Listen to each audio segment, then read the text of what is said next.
Chapter 6. Demon Pigeons Attack. The next few days were torture, just like Tantalus wanted. First, there was Tyson moving into the Poseidon cabin, giggling to himself every 15 seconds and saying, "Percy is my brother," like he had just won the lottery. "Aw, Tyson," I'd say. "It's not that simple." But there was no explaining it to him. He was in heaven, and me, as much as I liked the big guy, I couldn't help feeling embarrassed, ashamed. There, I said it. My father, the all-powerful Poseidon, got moony-eyed for some nature spirit, and Tyson had been the result. I mean, I had read the myths about Cyclopes. I even remembered that they were often Poseidon's children, but I never even processed that this made them my family, until I had Tyson living with me in the next bunk. And then there were the other comments from the other campers. Suddenly I wasn't Percy Jackson, the cool guy who had retrieved Zeus's lightning bolt last summer. Now I was Percy Jackson, the poor schmuck with the ugly monster for a brother. "He's not my real brother," I protested whenever Tyson wasn't around. "He's more like a half-brother on this monstrous side of the family. Like a half-brother twice removed or something." Nobody bought it. I admit, I was angry at my dad. I felt like being his son was now a joke. Annabeth tried to make me feel better. She suggested we team up for the chariot race to take our minds off our problems. Don't get me wrong, we both hated Tantalus and we were worried sick about camp, but we didn't know what to do about it until we could come up with some brilliant plan to save Talion's tree.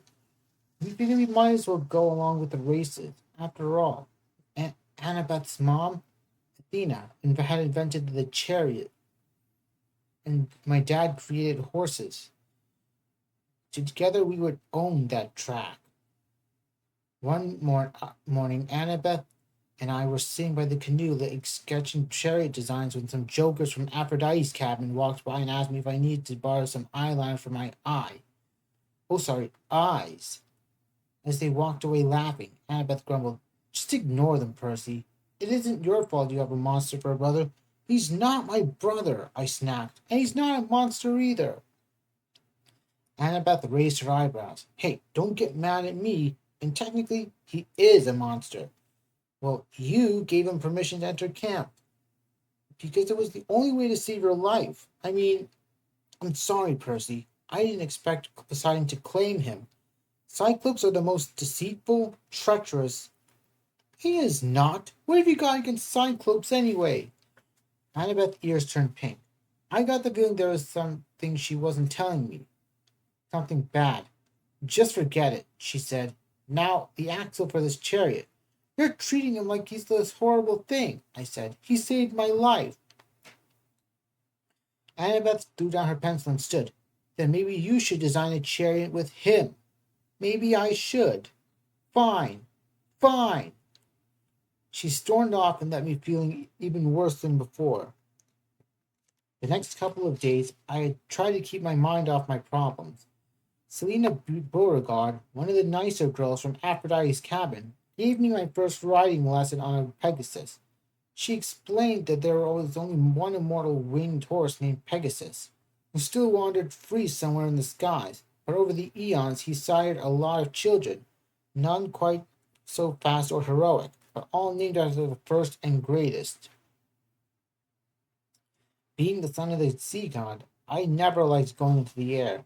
My dad had this rivalry with Zeus, so I tried to stay out of the Lord of the Skies domain as much as possible. But riding a winged horse felt different. It didn't make me nearly as nervous as being in an airplane. Maybe that was because my dad had created horses out of sea foam, and so the Pegasi were sort of neutral territory. I could understand their thoughts. I wasn't surprised when my Pegasus went galloping over the treetops or chased a flock of seagulls into a cloud. The problem was that Tyson wanted to ride the chicken ponies too, but the Pegasi got skittish whenever he approached. I told them telepathically that Tyson wouldn't hurt them, but they didn't seem to believe me. That made Tyson cry. The only person at camp who had no problem with Tyson was Beckendorf from the Hephaestus cabin. The blacksmith god had always worked as Cyclops in his forges, so Beckendorf took Tyson down to the armory to teach him metalworking. He said he had Tyson crafting magic items like a master in no time. After lunch, I worked out in the arena with Apollo's cabin. Swordplay had always been my strength. People said was better at it than any camper in the last 100 years, except maybe Luke. People always compared me to Luke. I thrashed the Apollo guys easily. I should have been testing myself against the Ares and Athena cabins, since they had the best sword fighters. But I didn't get along with Clarice and her siblings. After my argument with Annabeth, I just didn't want to see her. I went to archery class, even though I was terrible at it, and wasn't the same without Chiron teaching. In arts and crafts, I made a marble bust of Poseidon, but it started looking like Sylvester Stallone, so I ditched it. I scaled the climbing wall in full lava and earthquake mode, and in the evenings, I did border patrol, even though Tantalus had insisted we'd forget trying to protect the camp. Some of the campers had quietly kept it up, working on a schedule during our free times. I sat at the top of Half-Blood Hill and watched the dryads come and go, singing to the dying pine tree. Satyrs brought their reed pipes and played nature magic songs, and for a while, the pine needles seemed to get fuller. The flowers on the hill smelled a little sweeter, and the grass looked greener. But as soon as the music stopped, the sickness crept back into the air. The whole hill seemed to be infected, dying from the poison that had sunk into the tree's roots. The longer I sat there, the angrier I got. Luke had done this. I remembered his sly smile, the dragon-claw scar across his face. He'd pretended to be my friend. The whole time he'd been Kronos' #1 servant. I opened the palm of my hand. The scar Luke had given me last summer was fading, but I could still see it. A white asterisk-shaped wound where his pit scorpion had stung me. I thought about what Luke had told me right before he tried to kill me. Goodbye, Percy. There's a new golden age coming. You won't be a part of it. At night, I had more dreams of Grover. Sometimes I just heard snatches of his voice. Once I heard him say, "It's here." Another time, he likes sheep. I thought about telling Annabeth about my dreams, but I would have felt stupid. I mean, he likes sheep? She would have thought I was crazy. The night before the race, Tyson and I finished our chariot. It was wicked cool. Tyson had made the metal parts in the armory's forges. I sanded the wood and put the carriage together. It was blue and white with wave designs on the sides and a trident painted on the front. After all that work, it seemed only fair that Tyson would ride shotgun with me, since though I knew the horses wouldn't like it, and Tyson's extra weight would slow us down. As we were turning in for bed, Tyson said, "You are mad?" I realized I'd been scowling. "Nah, I'm not mad." He laid down in his bunk and was quiet in the dark. His body was way too long for his bed. When he pulled up the covers, his feet stuck out at the bottom. "I am a monster." "Don't say that. It is okay. I will be a good monster. Then you will not have to be mad." I didn't know what to say. I stared at the ceiling and felt like I was dying slowly, right along with Talia's tree. It's just, I've never had a half-brother before. I tried to keep my voice from cracking. It's really different for me, and I'm worried about the camp. And another friend of mine, Grover, he might be in trouble. I keep feeling like I should be doing something to help, but I don't know what. Tyson said nothing. "I'm sorry," I told him. "It's not your fault. I'm mad at Poseidon. I feel like he's trying to embarrass me, like he's trying to compare us or something, and I don't understand why." I heard a deep rumbling sound. Tyson was snoring. I sighed. "Good night, big guy," and I closed my eyes too. In my dream, Grover was wearing a wedding dress.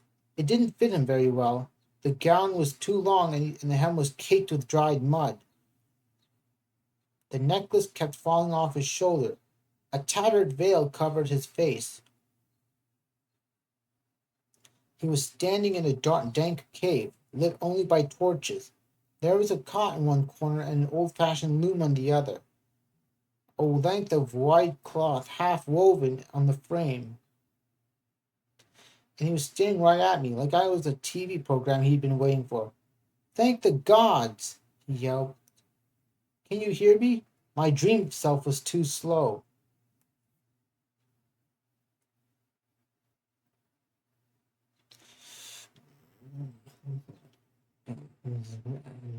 Can you hear me? My dream self was too slow to respond. I was still looking around, taking in the stalactite ceilings, the stench of sheep and goats, the growling and grumbling and bleating sounds that seemed to echo from behind a refrigerator-sized boulder, which was blocking the room's only exit, as if there was a much larger cavern beyond it. "Percy," Grover said, "please, I don't have the strength to project any better. You have to hear me." "I hear you," I said. "Grover, what's going on?"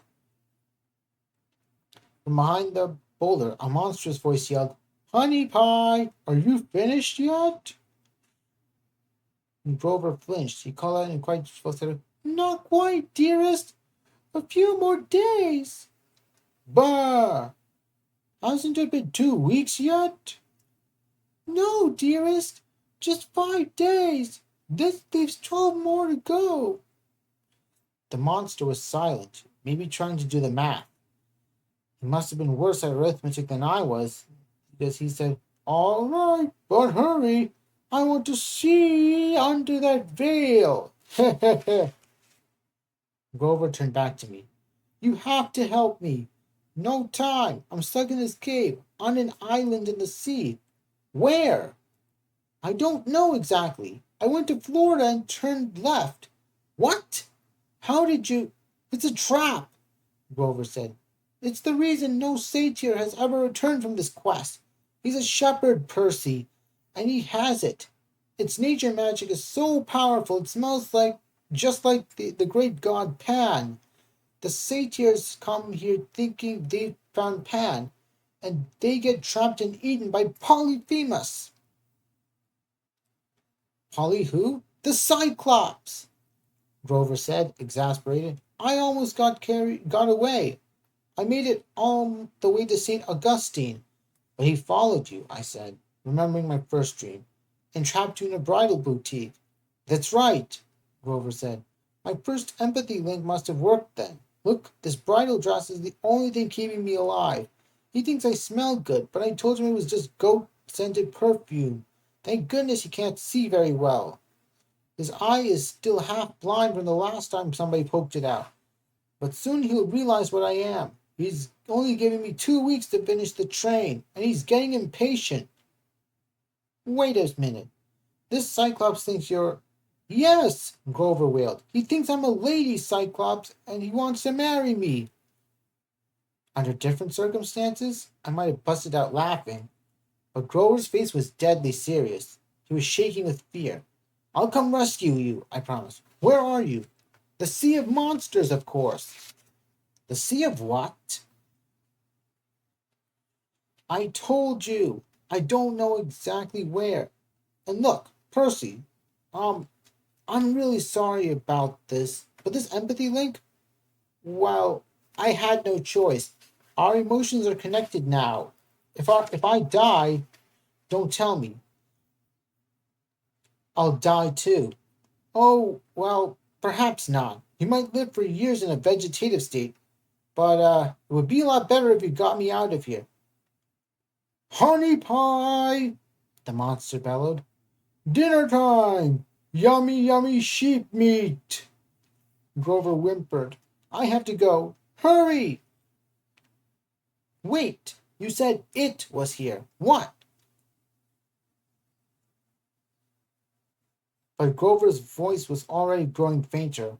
"Sweet dreams! Don't let me die!" The dream faded and I woke with a start. It was early morning. Tyson was staring down at me, his one big brown eye full of concern. "Are you okay?" he asked. His voice sent a chill down my spine. But because of sounded almost exactly like the monster I'd heard in my dream. The morning of the race was hot and humid. Fog lay low on the ground like sauna steam. Millions of birds were roosting in the trees. Fat, gray, and white pigeons, except they didn't coo like regular pigeons. They made this annoying metallic screeching that reminded me of submarine radar. The racetrack had been built in a grassy field between the archery range and the woods. Hephaestus's cabin had used the bronze bulls, which were completely tamed since they had their heads smashed in, to plow an oval track in a matter of minutes. There were rows of stone steps for the spectators. Tantalus, the satyrs, a few dryads, and all of the campers weren't participating. Mr. D didn't show. He never got up before 10 o'clock. Right, Tantalus announced as the teams began to assemble. A naiad had brought him a big platter of pastries, and as Tantalus spoke, his right hand chased a chocolate eclair across the judge's table. You all know the rules. A quarter-mile track, twice around to win. 2 horses per chariot. Each team will consist of a driver and a fighter. Weapons are allowed. Dirty tricks are expected, but try not to kill anybody. Tantalus smiled at us like we were all naughty children. Any killing will result in harsh punishment. No s'mores at the campfire for a week. Now ready your chariots. Beckendorf led the Hephaestus team onto the track. They had a sweet ride made of bronze and iron. Even the horses, which were magical automatons like the Colchis bulls, I had no doubt that their chariot had all kinds of mechanical traps and more fancy options than a fully loaded Maserati. The Ares' chariot was blood red and pulled by 2 grisly horse skeletons. Clarice climbed at the board with a batch of javelins, spiked balls, caltrops, and a bunch of other nasty toys. Apollo's chariot was trim and graceful and completely gold, pulled by 2 beautiful palominos. Their fighter was armed with a bow, though he had promised not to shoot regular pointed arrows at the opposing drivers. Hermes' chariot was green and kind of old-looking, as if it hadn't been out of the garage in years. It didn't look anything special, but it was manned by the Stowe brothers, and I shuddered to think what dirty tricks they'd schemed up. That left 2 chariots, one driven by Annabeth and the other by me. Before the race began, I tried to approach Annabeth and tell her about my dream. She perked up when I mentioned Grover, but when I told her what he'd said, she seemed to get distant again, suspicious. You're trying to distract me, she decided. What? No, I'm not. Oh, right. Like Grover would just happen to stumble across the one thing that could save the camp. What do you mean? She rolled her eyes. Go back to your chariot, Percy. I'm not making this up. He's in trouble, Annabeth. She hesitated. I could tell she was trying to decide whether or not to trust me. Despite our occasional fights, we'd been through a lot together, and I knew she would never want anything bad to happen to Grover. Percy, an empathy link is so hard to do. I mean, it's more likely you really were dreaming. The Oracle, I said. We could consult the Oracle. Annabeth frowned. Last summer, before my big quest, I visited the strange spirit that lived in the big house attic, and it had given me a prophecy that came true in ways I would never expect. The experience freaked me out for months. Annabeth knew I'd never suggest going back there if I wasn't completely serious. Before she could answer, the conch horn sounded. Charioteers! Tantalus called. To your mark. We'll talk later, Annabeth told me, after I win. As I was walking back to my own chariot, I noticed how many more pigeons were in the trees now, screeching like crazy, making the whole forest rustle. Nobody else seemed to be paying them much attention, but they made me nervous. Their beaks glinted strangely. Their eyes seemed shinier than regular birds. Tyson was having trouble getting our horses under control. I had to talk to them a long time before they would settle down. He's a monster, Lord, they complained to me. He's a son of Poseidon, I told them, just like me. No, they insisted. Monster, horse eater, not trusted. I'll give you sugar cubes at the end of the race, I said. Sugar cubes? Very big sugar cubes. And apples. Did I mention the apples? Finally, they agreed to let me harness them. Now, if you've never seen a Greek chariot, it's built for speed, not safety or comfort. It's basically a wooden basket, open at the back, mounted on an axle between two wheels. The driver stands up the whole time, and you can feel every bump in the road. The carriage is made of such light wood that if you'd wipe out making the hairpins turn at each other end of the track, you'll probably tip over and crush both the chariot and yourself. It's an even better rush than skateboarding. I took the reins and maneuvered the chariot to the starting line. I gave Tyson a 3-meter pole and told him that his job was to push the other chariots away if they got too close, and to deflect anything that might try to throw at us. No hitting ponies with a stick, he insisted. No, I agreed. Or people either, if you can help it. We're going to run a clean race. Just keep the distractions away and let me concentrate on driving.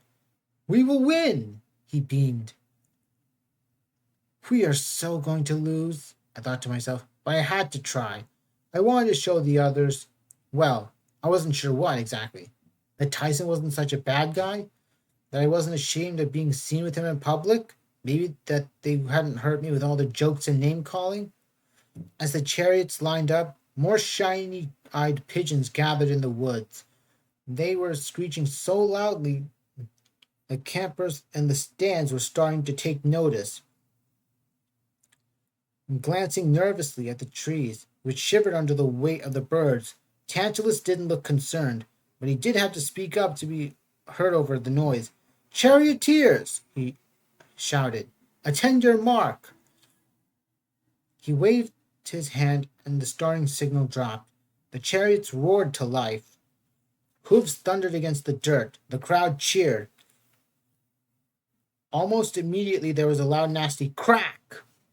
I looked back in time to see the chariot flip over. Apollo chariot flip over. The Hermes chariot had rammed into it. Maybe by mistake, maybe not. The riders were thrown free, but their panicked horses dragged the golden chariot diagonally across the track. The Hermes team, Travis and Connor Stoll, were laughing at their good luck, but not for long. The Apollo's horses crashed into theirs, and the Hermes chariot flipped too, leaving a pile of broken wood and 4 rearing horses in the dust.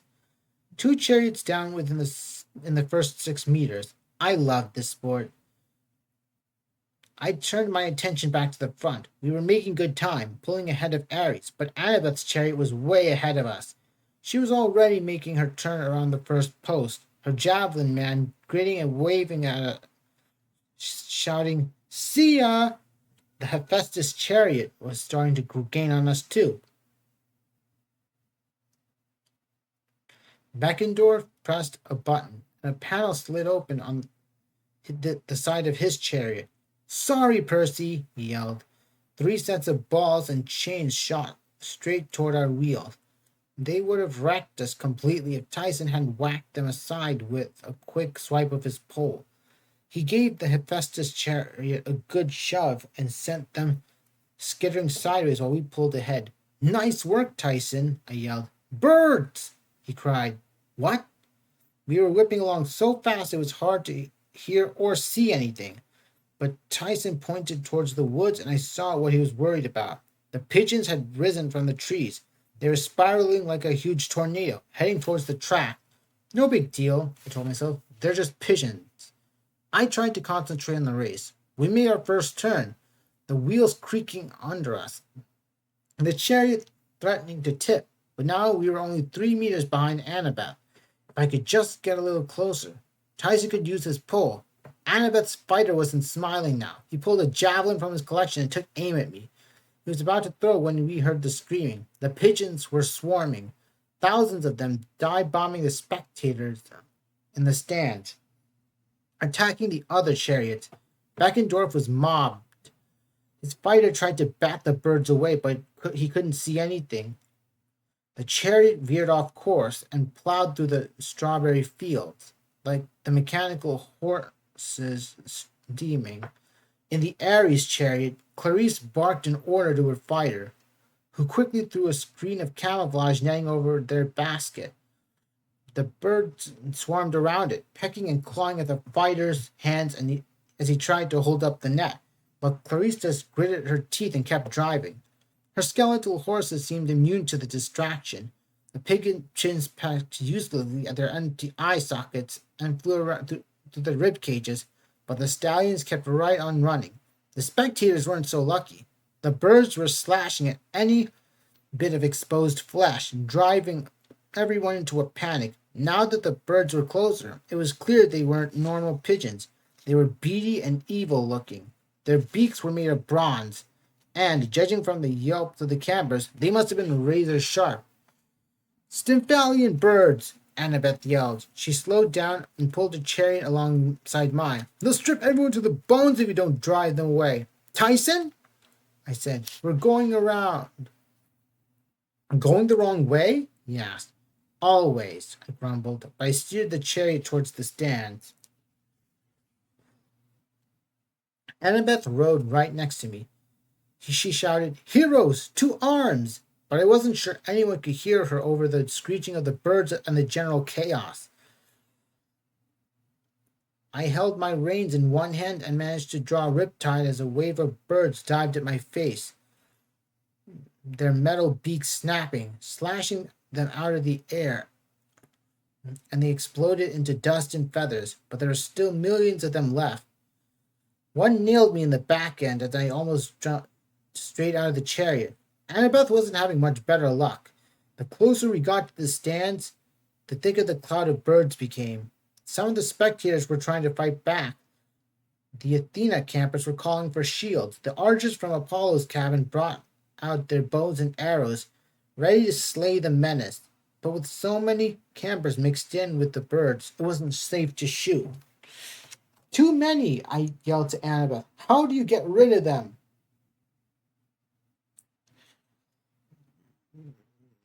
She stabbed at a pigeon with her knife. "Heracles used the noise. Brass bells.